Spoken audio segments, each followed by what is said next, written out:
Hello and welcome to Roll for Sanity, where we become Mythos Investigators in the world of Call of Cthulhu role-playing. And welcome to all the new investigators joining us since the last vid. Today, we're going to create a Victorian author of ghost stories. Not quite the man himself, but one very much of the Dickensian era. We'll be using the Call of Cthulhu game 7th edition by Chaosium to create our chap, but as we record this video in late 2023, we'll look forward to using the Cthulhu by Gaslight 7th edition update, which the good folks at Chaosium will have to us in 2024.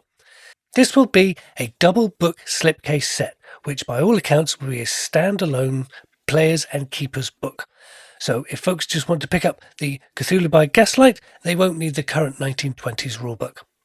I personally would like to see a Cthulhu by Gaslight starter set as well, as they are great fun and an easy way to get into the game. But back to the vid.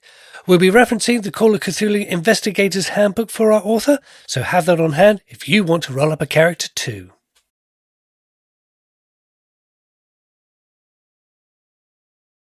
The author occupation is a great way into an adventure. The keeper can say that they are researching a book, fact or fiction, and not being the richest occupation in the world, most authors will take jobs for cash. Now, authors don't need to be literary geniuses, particularly in the Victorian era. The printing press was in full swing, education was improving, so more and more people could read. This meant leaflets for political rallies, an instruction sheet for the latest steam-powered machine, or salacious stories that bordered on the slanderous were all in high demand, and somebody had to write them. So don't be afraid to give your author nice practical skills. Perhaps they wrote a book on how to care for your horseless carriage, and are an excellent driver and mechanic. What will our author be like? Let's jump over to my brand new dice tower and roll for sanity. Personal attributes. To get our attribute score, we roll the dice and multiply by 5. Strength 11, that gives us a strength of 55. Constitution, we roll a 12 and get a constitution of 60. Next is our size, so we'll roll 2d6 and add 6 to the result. 9 plus the 6 is 15 for size. That's a damage bonus and an extra point in build. Dexterity is 11 for a score of 55. Appearance is another 11 for a score of 55. Intelligence, which is 2d6 plus 6, for a total of 15 and a score of 75. So our author is naturally intelligent. Great for idea rolls when in a tough spot. Then it's a 3d6 for power, which comes out at 12 for a score of 60, which is a healthy score for investigating ghost stories. For education, we roll 10 and add 6 for 16, which comes to 80. Very nice for our occupational skill points. And finally, we need to roll 3d6 for how much luck. So let's put those on screen and see how our investigator is looking. Not bad at all. Average physical attributes with a great mind and education. Let's look at hit points, which is con and size, then divide by 10 for 13 hit points. Not that a Victorian author should get into a roll, it's just good to know that a single punch won't be the end of his story.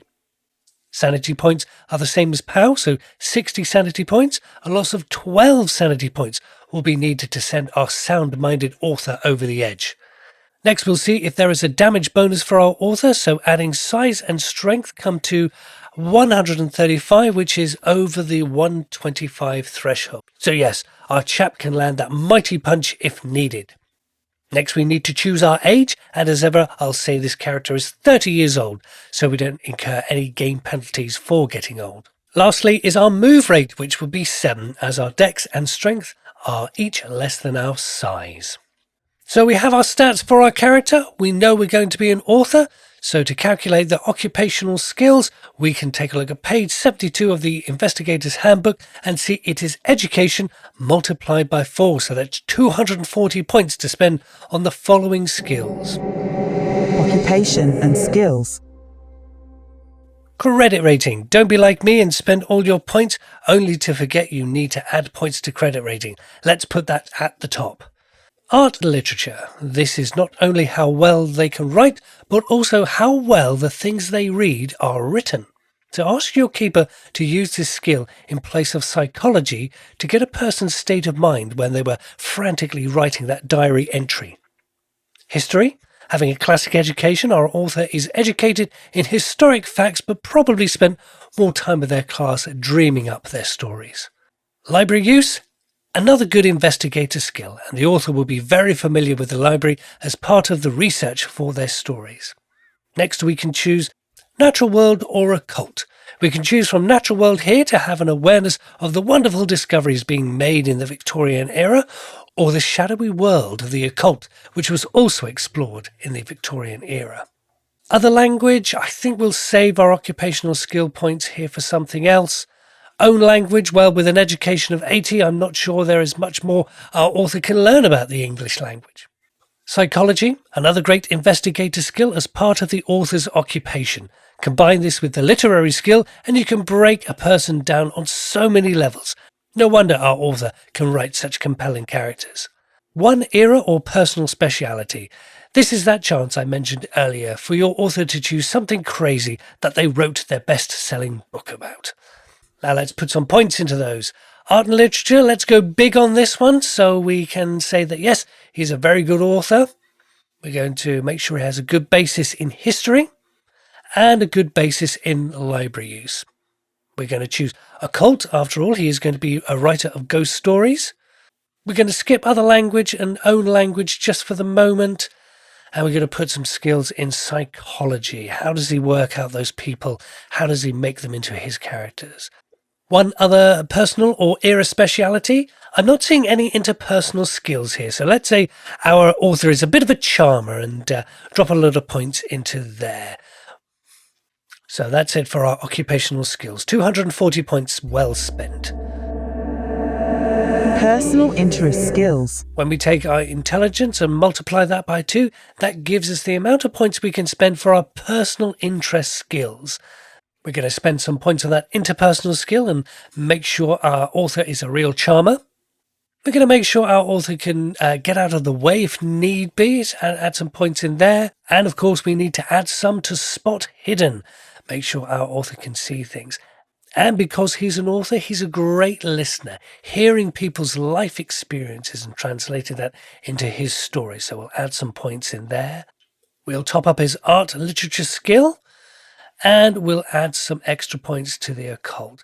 Now, we do have a little bit left over, so let's double back to our occupational skills and see if we can add some points to another language. Let's choose Latin. That's suitable for the Victorian era.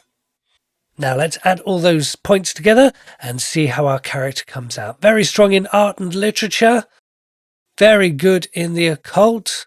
Excellent own language, well, that's just his own natural talent, and of course quite the charmer and a good listener. So I think that's an excellent selection of skills for our author to have.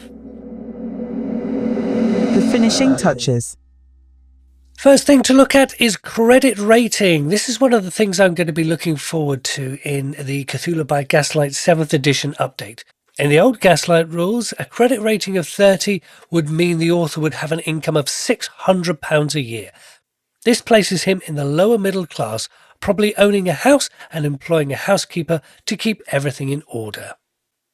Personal description, our author is going to be tall and broad, having to bend down to get through doorways, and you'll find him on a couch rather than a single chair in the sitting room. Ideology, our author would hold to the Christian society values of the day to maintain a good reputation with the well-to-do of society. Behind closed doors, though, he's the sort of intelligent person that will want to explore beyond the normality of life and would take advantage of the secret societies that will welcome his membership. Significant people, this would be, of course, his wife and children. He met his wife through a friend of the family, so whilst not an arranged marriage, there was much thought given as to who would make a suitable match. Meaningful locations, let's be a little romantic and say it's the hill overlooking his hometown, where not only did he propose to his wife, but he also came up with a story for his first money-making book. His treasured possession will be something tied to the family. Let's say a grandfather's haunted pocket watch, which inspired him to write his ghost stories and other tales. Traits of an author? Well, he's very clever, educated and charming, so I would suggest he has a positive outlook on life and is very kind to the people that he meets. That said, he will keep his wits about him so he knows a true mystery when he sees one. The next few headings are to receive game information, such as lasting physical and mental injuries, as well as the various books found in the adventures.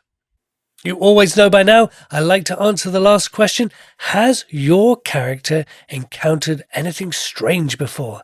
Yes, this is what inspires our author to investigate the mythos. Looking at his grandfather's pocket watch, he realized he was late and hurried his pace, but upon reaching his destination, he found he was early.